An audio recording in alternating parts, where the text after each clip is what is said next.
திராவிட பேச்சரங்க பார்வையாளர்களுக்கு வணக்கம். நம்மோட பல்வேறு கருத்துக்களை பகிர்ந்துக்கிறதுக்காக திராவிட முன்னேற்ற கழகத்திலிருந்து வழக்கறிஞர் பிரிவு அணியிலிருந்து ஹைகோர்ட் வழக்கறிஞர் பிரபா மேடம் இணைஞ்சிருக்காங்க. மேடம் வணக்கங்க மேடம். வணக்கம். வணக்கம் மேடம், இன்னைக்கு இவரு தமிழக வெற்றி கழகத்தோட தலைவரும் நடிகரும் விஜய் அவர்கள் வந்துட்டு ஒரு கண்டன அறிக்கை விட்டுருக்கிறாரு. ரொம்ப காட்டமா விட்டுருக்காரு, நீங்க பாத்துருக்கீங்க. அதாவது எத்தனை கோடி கொட்டி கொடுத்தாலும் திமுக அரசு உங்களை வித்தைகளை இனிமே செல்லாது, தமிழ்நாட்டு மக்கள்கிட்ட ஈடுபடாது என்று சொல்லிட்டு அமலாக்கத்துறைக்கு ஒரு கோரிக்கையும் இவங்க மேல இந்த சீரியஸா நடவடிக்கை எடுத்து திமுக மேல அவங்க வந்துட்டு யாரு முறைகேடு பண்ணாங்களோ அவங்க வந்து கைது பண்ணணும் அப்படின்ற மாதிரிலாம் காட்டமா அறிக்கை கொடுத்திருக்காரு. என்ன நடந்தது, உண்மையிலே முறைகேடு நடந்ததா என்று அவங்க அதை குறித்து சொல்லுங்க மேடம். அமலாக்கத்துறை பத்தி பேசுறதுக்கு முதல்ல ரெய்ட பத்தி பேசுறதுக்கு ஒரு தகுதி வேணும். முதல் குவாலிபிகேஷனே அவரு கிடையாது. அது டிவிகே கட்சியினுடைய தலைவருக்கு நல்லாவே தெரியும். அமலாக்கத்துறை எந்த ஒரு சாட்சியமோ ஆதாரமோ அடிப்படையில தான் ஒரு கேஸ வந்து பதிவு பண்ணுவாங்க. 1000 கோடின்றது வந்து ஒரு பொய்யா பரப்பப்பட்ட ஒரு தகவல். அங்க நடந்தது என்னன்றது அதிகாரப்பூர்வ அறிவிப்பாவே 42 லட்சத்துக்குரிய கணக்கு ப்ராப்பரா இருந்திருக்கு. 42 lakhs மட்டும்தான் அமௌண்ட் இருந்ததுன்றதுதான் ஆக்சுவல் ரெக்கார்டு. அதை பத்தியே தெரியாம இந்த டீ கடையில உட்காந்து டீ சாப்பிட்டு பேசுற மாதிரி இந்த பத்தியா 1000 கோடி இருந்துச்சுன்ற மாதிரி இவர் அறிக்கையை அரசியல் பண்ணிட்டு இருக்காரு. தமிழக மக்கள்கிட்ட அறிக்கை மூலமா அரசியல் பண்ணணும்ன்றது விஜயுடைய ஸ்டைலா வச்சிருக்காரு. முதல்ல விஜய் எப்படி கட்சி ஆரம்பிச்சாரு அப்படின்றது எல்லாருக்குமே தெரியும். எங்க நமக்கு ஐடி ரைடு இடி ரைட் எல்லாம் வந்துருதோ, எங்க நம்மளை தூக்கிடுறாங்களோன்ட்டு பிஜேபி காலில் விழுந்து ஐயா சாமி என்னை காப்பாத்துங்கன்ட்டு தான் கட்சியே ஆரம்பிச்சாரு. அப்ப நான் சொல்றத நீ கேளுன்னு டிமாண்ட் பண்ணதுனாலதான், காலில் விழுந்ததுனாலதான் பிஜேபி வந்து டிவிக்கே ஒரு கட்சியவே இங்க உருவாக்குனதுக்கு காரணம், விஜய் வச்சு உருவாக்குனதுக்கு காரணமே. இப்போ வரைக்கும் அவரா பேசலையே. சினிமா வசனம் மாதிரி பிஜேபி எழுதி கொடுக்கறத அப்படி ஒப்பிச்சுட்டு இருக்காரு. அதனாலதான் கொள்கை இல்ல கட்சிக்கு, கொள்கை கிடையாது. முதல்ல கட்சி ஆரம்பிச்சு பேசுறாருன்னு சொல்றீங்க. என்ன மேடம், எதனால பிஜேபி எழுதி கொடுக்கறத பேசுறாருன்னு சொல்றீங்க? அவரு நல்லா பாருங்களேன், அண்ணாமலை என்ன பேசுறாரோ அதே கருத்துக்களை தான் பேசுவாரு. அவர் ஒரு மினி அண்ணாமலை, சின்ன அண்ணாமலைன்னு கூட சொல்லிக்கலாம் தமிழ்நாட்டுக்கு. விஜய் அவர்கள் வந்து ஒரு சின்ன அண்ணாமலையா செயல்பட்டு இருக்காரு. அண்ணாமலை அவர்கள் என்னென்ன கருத்து சொல்றாரோ, பிஜேபி வந்து திமுகவை எதிர்த்து என்னென்ன கருத்து சொல்லுதோ அதே கருத்துக்களை தான் முன்மொழிவாரு. ஆனா பிஜேபி எதிர்த்து இது வரைக்கும் எந்த ஒரு தகவலும் விஜய் சொல்லல. மும்மொழி கொள்கைக்கு ஆதரவு கொடுக்குறேன், மும்மொழி கொள்கையை வந்து திமுக கூட்டணி கட்சிகள் எல்லாரும் சேர்ந்து உட்கார்ந்து பேசும்போது விஜய் அவர்கள் குசியான நினைச்சு நானும் இந்த கூட்டத்துல இருக்கேன்னு நல்லவரா மாறிக்கிறாரு. ஆனா மும்மொழி கொள்கையை எதிர்த்து இவ்வளவு தூரம் போராட்டம் பண்ணிட்டு இருக்கோம். நிர்மலா சீதாராமன் அவர்கள் பெரியாரை பத்தி ஒரு கருத்து சொல்றாங்க. அதற்கு பாராளுமன்றத்துல பயங்கரமான ஒரு சண்டை நடக்குது. இதுக்கு விஜய் என்ன கருத்து தெரிவிச்சாரு? அவரு அறிக்கை அரசியல் தானே மேடம் பண்றாரு. நிர்மலா சீதாராமனுக்கு ஒரு அறிக்கையை விட்டுருக்கலாமே. அவரை எதிர்த்து அவரால் பண்ண முடியாது. பிஜேபி எதிர்த்து எந்த ஒரு அறிக்கையும் விஜயால வெளியிட முடியாது. ஏன்னா நமக்கு இடி ரைட் வந்துருமே, ஐடி ரைட் வந்துருமே, அப்ப சேஃபர் சைட்ல இருக்காது. நான் என்னைய பாதுகாத்துக்கிறேன் மேடம். அமலாக்கத்துறையுடைய அனைத்து மிரட்டல்களையும் திமுக அரசு எதிர்கொள்ளும். இது வந்து திமுக அரசுக்கு மட்டும் கிடையாது, தமிழ்நாட்டுக்கு மட்டும் நடக்கல. அமலாக்கத்துறை உடைய ரைடு வந்து இந்த மிரட்டல்கள் வந்து இங்க மட்டும் நடக்கல. இங்கெல்லாம் பிஜேபியோட எதிர்கட்சிகள் வந்து மாநில அரசா செயல்படுதோ அந்த மாநிலத்துக்கு மட்டும்தான் இந்த அமலாக்கத்துறை வேலை செய்யுமே தவிர்த்து குஜராத்ல வேலை செய்யாது. புரியுதா உங்களுக்கு? அப்படி இருக்கும்போது பிஜேபியை எதிர்த்து விஜய் அவர்கள் அறிக்கை கொடுக்கலாமே. பிஜேபி காரங்க எல்லாருமே அப்பளு கட்டுறவங்க, எந்த ஒரு குறைபாடும் குற்றம் செய்யாதவங்க. அவங்க வந்து ரொம்ப நேர்மையானவங்க. அவங்க ரெண்டாவது ஒரு வாஷிங் மிஷினே வச்சிருக்காங்க. அந்த வாஷிங் மிஷின்ல போட்டு எடுத்துட்டாக்க எல்லாருமே தூய்மையானவங்களா இருக்காங்க. அதனால அவங்க எடுத்து விஜய் பேச மாட்டாரு. ஆமா, கோமியம் குடிச்சா நல்லதுன்னு சொல்றவங்க எப்படி மேடம் அப்புறம் வாஷிங் மிஷின்ல போட்டா தூய்மை தானே அடைவாங்க?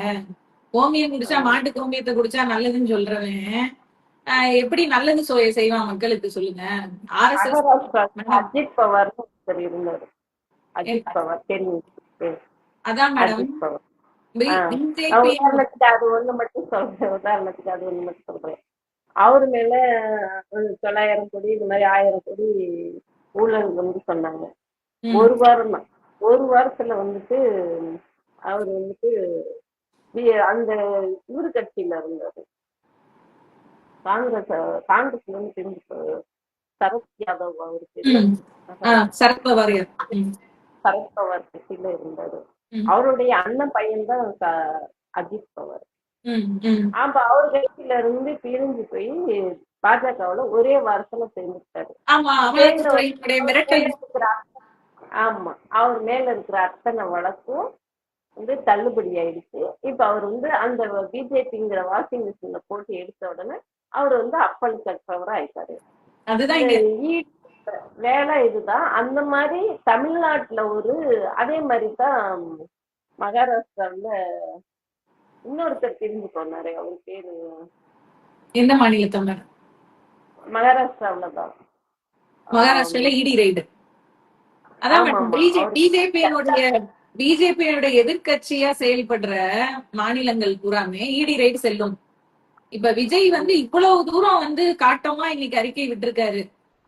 நான் வந்து திமுக அரசு வந்து இப்படி இடி ரைடுல வந்து இன்னும் பல முதலைகளை வந்து நாங்க இது பண்ணலாம், இன்னும் இன்டெப்தா போனா நிறைய பேரை பிடிக்கலாம். நான் என்ன கேக்குறேன், முதல் ரோல்ஸ் ராய்ஸ் காருக்கு ப்ராப்பரா டாக்ஸ் கட்டி உன்னால வண்டி எடுக்க முடியல, அதுக்கு துப்பு கிடையாது, அதுக்கு ஓடி விழுந்தால்தான் விஜய். இவரோட படத்துக்குரிய ப்ராப்பர் வருமானத்துக்கு ஐடி கட்டாதவரு. இதெல்லாம் தெரிஞ்சு இன்னும் அதாவது மேடம் ப்ராப்பரா எந்த ஒரு ஐடி ரைடோ இடி ரைடோ போகாத ஒருத்தர் இந்த அறிக்கையை விட்டாருன்னா மக்கள் வந்து சரி பரவாயில்ல நல்ல மனுஷன் சொல்றாருன்னு ஏத்துக்குவாங்க. உண்மையிலே 1008 தப்பு இருக்கே, அந்த தப்பெல்லாம் மறைச்சிட்டு இன்னைக்கு வந்துட்டு 1000 கோடி, அதுவும் நிரூபிக்கப்பட சாட்சியங்களே இல்லாம ஆதாரமற்ற ஒரு குற்றச்சாட்டை திமுக மீது திணிக்கும் போது மக்கள் எப்படி ஏத்துக்குவாங்க? மக்கள் ரொம்ப விழிப்புணர்வோட இருக்காங்க, நியூஸ் பார்க்காம இல்ல, எல்லாமே பாக்குறாங்க. இத வந்து ஒரு பேப்பர் அரசியல், வெறும் போஸ்டர் அரசியல், அறிக்கை அரசியல் பண்ணலாம் விஜய் வந்து ஒரு கனவு உலகத்துல இருக்காரு. அது இங்க பலிக்காது. தமிழக மக்கள் முன்னாடி அந்த அறிக்கை அரசியல் இங்க செல்லுபடி ஆகாது. இரண்டாவது, செந்தில் பாலாஜி அமைச்சர் அவர்கள் வந்து தெளிவா சொல்லிட்டாங்க, எந்த ஒரு அமலாக்கத்துறை மிரட்டலுக்கும் நாங்க வந்து பயப்படுற ஆள் கிடையாது, எதுனாலும் ப்ராப்பர் ரெக்கார்டு இருக்கு, டாக்குமெண்ட்ஸ் இருக்கு, எதுனாலுமே நாங்க லீகலா போறோம் அப்படின்றத நேரடியா நாங்க அமலாக்கத்துறை சோதனைக்கு நாங்க எல்லா வகையிலும் ஒத்துழைக்க தயாருன்றத சொல்லிட்டாரு. இதுல இவர் எதுக்கு அறிக்கை விடணும்? முன்னால ஒரு விஷயத்துக்கு அறிக்கை விட்டு மக்களை திசை திருப்புறதான். பிஜேபி வந்து விஜய் மூலமா மக்களை திசை திருப்புறாங்க. இப்ப இங்க பிரசன்டா நடந்துட்டு இருக்க சிச்சுவேஷன் என்ன? விஜயால வந்து பிஜேபி அரசிடம் சண்டை போட்டு மும்மொழி கொள்கையெல்லாம் வந்து செயல்படுத்தக்கூடாதுன்னு சொல்லுங்க, சொல்ல மாட்டாரு. ஏன் அவ்வளவுலாம் வேணாம் மேடம், இவ்வளவு பேர் நான் வந்து பள்ளி குழந்தைகளுக்காக நான் இவ்வளவு செஞ்சேன் அவ்வளவு செஞ்ச ஒரு வீடியோ ஒண்ணு போட்டாங்க, ஒரு 45 நிமிஷம் 1 மணி நேரம் வீடியோ, அவரை பத்தி தற்பெருமை வீடியோ ஒண்ணு. அதாவது தற்பெருமை கட்சி தான் விஜய் கட்சி, டிவிக்கேன்னு வேணா தற்பெருமை விஜய் கட்சின்னு வச்சுக்கலாம், டிவி கேக்கு ஃபுல் ஃபார்ம் ஃபுல் வீடியோ ஒண்ணு தற்பெருமை பீத்துறதுதான். என்ன என்ன மக்களுக்கு செய்ய போறீங்கன்னு சொல்லல அந்த வீடியோல. நான் வந்து அனிதா மரணத்துல பங்கெடுத்துக்கிட்டேன், வீட்டுக்கு போய் நலன் விசாரிச்சேன், அவங்களுக்கு மேடம் சாமானியப்பட்டவர்கள் கூட அனிதாவுக்காக மெழுகுவர்த்தி ஏத்தி நீட் தேர்வை ரத்து செய்யணும் போராட்டத்துல, சாமானியன் கூட போராட்டத்துல கலந்துக்கிட்டான். விஜய் தான் கலந்துக்கிட்டாருன்னு தனி ரெக்கார்ட்ல அனிதாவுக்காக ஆதரவு தெரிவித்து இந்தியாவுக்கு ஆதரவு இருந்தது மேடம். அந்த பொண்ணு தற்கொலை தான், பிள்ளையார் சொல்லியே நீட் தேர்வுக்கு எதிர்த்து ஒரு போராட்டம் நடத்தினதே அந்த பொண்ணோட இறப்பு தான். அத வந்து கையில எடுத்துட்டு அத ஒரு வீடியோவா ரெக்கார்ட் போட்டு, நான் என்ன சொல்றேன், நீங்க மக்களுக்கு நல்லது பண்ண வீடியோவை போடுங்க, மக்களுக்கு நல்லது செஞ்சத வீடியோவா பதிவு செஞ்சு அத வந்து நான் மக்களுக்கு நல்லது செஞ்சிருக்கேன், இன்னும் இதெல்லாம் செய்ய போறேன், என் கட்சியோட கொள்கை. முதல்ல தொண்டர்களுக்கு இவர் என்ன செய்யறாரு? ஆதவ் அர்ஜுனா யார் மேடம் கூப்பிட்டு போஸ்டிங் கொடுக்குறாப்ல, பிளாக் மினியோட லீடர் இப்போதைக்கு பிரசன்ட்ல, அவரை கூப்பிட்டு போஸ்டிங் கொடுத்துட்டாரு, ஏன்னா கட்சிக்கு செலவு பண்ணணும். ஆதவர்ஜுனா பக்கத்துல வச்சுக்கிட்டு இவர் வந்து ஊழல ஒழிக்கிறாராம். அதுதான் சொல்றேன், ஊழல்வாதியை பக்கத்திலேயே வச்சுக்கிட்டு போஸ்டிங் கொடுத்து அவரை மேடையில பேச விட்டுட்டு அவரை வந்து இவர் ஊழல் பத்தி முதல்ல இவரே சரியில்லை, அது சேர்ந்த கூட்டமும் சரியில்லை, இது போக தொண்டர்களுக்கு சரி. நான் என்ன கேக்குறேன், கிட்ட மேடம், 150 விஜய் விஜய் படத்துக்கு பாலாபிஷேகம் பண்ணிருப்பான். 1000 பேர் 1,00,000 பேர் பண்ணிருப்பான். தளபதினு சண்டை வந்திருக்கும். எதுக்கு சண்டை போட்டிருப்பான்? யாராவது ஒருத்தனுக்கு போஸ்டிங் கொடுக்க சொல்லுங்க. அதுக்கு துப்பு இல்ல. ஒரு பாலாபிஷேகம் பண்ணி கீழே விழுந்திருப்பான், கை கால் உடஞ்சிருக்கான், அவனுக்கு கூப்பிட்டு போஸ்டிங் கொடு. எதுவுமே செய்யாம சும்மா ஒரு பேப்பர்ல ஒரு 4 லைன், அதுவும் பிஜேபி எழுதி கொடுத்தது. அதாவது காப்பி கேட் மாதிரி வசனத்தை அப்படியே படிச்சு படத்துல நடிக்கிற மாதிரி இவர் அரசியல்ல நடிச்சுட்டு போயிடலாம், மக்களை ஏமாத்திக்கலாம்னு நினைக்கிறாரு. அது நடக்கவே நடக்காது. இவர் விஜயை பொறுத்த வரைக்கும் கொள்கை இல்லாத, அதுல பெரிய காமெடி என்னன்னா, மாநாட்டுல நாங்க பெரியாருடைய கொள்கைகள் எடுத்துக்கிறோம் அப்படின்னு பேசுறாரு. நிர்மலா சீதாராமனை எதிர்த்து தைரியமா நாமளே ஒரு அறிக்கை விட சொல்லுங்க. விட மாட்டாப்புல. அவ்வளவுலாம் வேணாம், அண்ணாமலை எதிர்த்து விட சொல்லுங்க. அவரு பேசுற அரசியலுக்கு எதிர்த்து ஒரு அறிக்கையை விட சொல்லுங்க, விட மாட்டோம். இவருக்கு ஆருத்ரா 2023 ஆருத்ரால 100 கோடி அண்ணாமலை பெற்றுக்கொண்டாருன்றது இருக்கு ரெக்கார்டு. அதை எதிர்த்து ஒரு டாபிக் பேச சொல்லுங்க விஜய். அவளெல்லாம் வேணாம் மேடம். ஒரு பத்திரிகையாளர் சந்திப்பு, விஜய் கட்சி ஆரம்பிச்சு 2ஆம் ஆண்டு தொடக்க விழா நடத்தினாரு. அன்னைக்காவது ஒரு பத்திரிகையாளர் சந்திப்பு வச்சிருக்கலாம். ஒரு கட்சி ஆரம்பிச்சு 2 வருஷமா பத்திரிகைக்காரவங்களை நேரடியா சந்திக்க முடியாதவரு எப்படி ஒரு தலைவரா செயல்படுவாரு ஒரு கட்சி? ஒரு துணிஞ்சு பத்திரிகைக்காரங்க கேள்வி கேட்டா பதில் சொல்ல தெரியும். எல்லாமே வெளியில வந்துருமே, எல்லாமே வெளியில வந்துரும். மக்கள் ஈஸியா தெரிஞ்சிடும், மாட்டிடுவாரு, வெளியில வந்துருமே. நம்மளால பதில் சொல்ல முடியலன்றது. மேடம், மைக்க நீட்டினோடனே யாருக்குன்னா பேசலாம். பத்திரிகைக்காரங்களுக்கு பதில் சொல்லுங்க. ஒரே ஒரு பத்திரிகை பிரஸ் மீட் வச்சு, நான் கட்சி ஆரம்பிச்சிட்டேன், 2 வருஷம் ஆயிடுச்சு, இவ்வளவு நாளா உங்களை சந்திக்கல, நான் இப்ப பேசுறேன் அப்படின்னு ஒரே ஒரு பிரஸ் மீட் கொடுக்க சொல்லுங்க. அப்புறம் அந்த அறிக்கையெல்லாம் மக்கள் ஏத்துக்குவாங்க. இப்ப சும்மா பிட் நோட்டீஸ் மாதிரி இன்ஸ்டாகிராம்லயும் பேஸ்புக்லயும் அறிக்கையை விட்டுட்டு நானும் கட்சியில ஆரம்பிச்சிட்டேன் அப்படின்னா மக்கள் ஏத்துக்கொள்ளவே மாட்டாங்க முதல்ல. சரி சரி. இப்ப இவரு நேரடியா கலா அரசியலுக்கு வர சொல்றீங்க. கலா அரசியலுக்கு அதுக்கப்புறம் என்ன நீங்க திமுகவை பத்தி பேசுங்க. நூலுக்குள்ள உட்காந்துக்கிட்டு எதுக்கு பேசிட்டு இருக்கீங்க சொல்ல வரீங்க? அதுதான் உண்மை மேடம். இன்னும் வீட்டை விட்டு வெளியில வரலையே, வீட்டுக்குள்ளேயே இருந்துட்டு நான் பாசிசம் பேசுறேன், பாயாசம் பேசுறேன்னா இதெல்லாம் அதாவது ஒரு நல்ல அரசியல் தலைவர் தன்னுடைய கொள்கைகளால தொண்டர்களுக்கு உத்வேகம் கொடுத்து கட்சியை வளர்த்து அடிமட்ட தொண்டன்ல இருந்து மேல்மட்ட அரசியல் வரைக்கும் அனைவரையும் அதாவது அனைத்து பேரையும் கைக்குள்ள வச்சுதான் அந்த அரசியல் தலைவரா செயல்பட முடியும். நீ காசு இருக்கிறவனுக்கு மட்டும் இப்ப மாவட்ட செயலாளர் போஸ்டிங்க்கு டிமாண்ட் மேடம் பாத்தீங்களா? 20 லட்சம் கொடுத்தா மாவட்ட செயலாளர், 25 லட்சம் கொடுத்தா மாவட்ட. கேவலம். உன்னோட கட்சி போஸ்டருக்கு பாலாபிஷேகம் பண்ணவனுக்கு நீ மாவட்ட செயலாளர் கொடு, மக்கள் ஏத்துக்குவாங்க. கரெக்டா மேடம்? அவருக்கு அது என்ன ரசிகர் மன்றம் இருக்கும். ஒரு ரசிகருக்கு முன்னாடி அவங்க இதுல போய் பொண்ணுங்க எல்லாம் தீக்குளிக்கிறதுக்கு அங்க போய் ஆர்ப்பாட்டம் பண்ணிருக்காங்க. ஆமா மேடம். மேடம், மகளிர் தினத்துக்கு வாழ்த்து சொல்லணும். மகளிர் தினத்துக்கு வாழ்த்து சொல்றாப்ல.